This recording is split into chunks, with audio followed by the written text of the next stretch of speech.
It is a study of a drawing, which I found during my first year diploma studio project. And basically the idea was to find 3 drawings, 2 of which were pre-19th century that we were interested in. So one of these drawings was the one I've come to study for my dissertation, and the reason for choosing that drawing was initially because of its composition. I just thought it was really beautiful, and also it contained all of this information that at the time I didn't have a clue what it was about, but really intrigued me for that reason, and obviously the composition of it.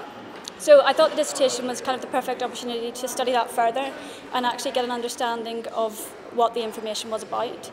And the information, as it turns out, was about a ski bridge, which is a bridge, so if you think of a normal arch bridge, which crosses the road at 90 degrees. A ski bridge is one that crosses a road at an obtuse or an oblique angle.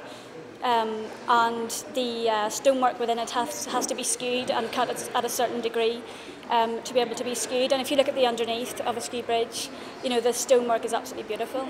But being such a simple object, and you know, it's completely practical, it's not about aesthetics, it's not about architecture, it's not about how beautiful it looks, it's purely just to cross the road. I think the simplicity was, and the mundaneness of it, I guess, is what interests me the most.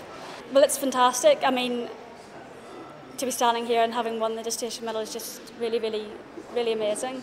I came from a background that wasn't particularly that educational, you know, it wasn't particularly that strong in the early days, and I've managed to get to this point. It's really incredible to be standing here, and obviously it's going to help me incredibly in my CV, and you know, hopefully trying to get a more permanent job in the future.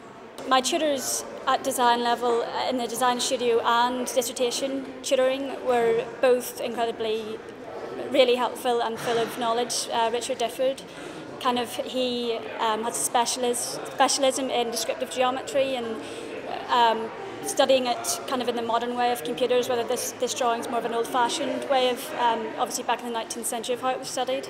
So I mean, it was an immense opportunity to work with them, and I was just very lucky to be able to work with them doing, you know, carrying out these works.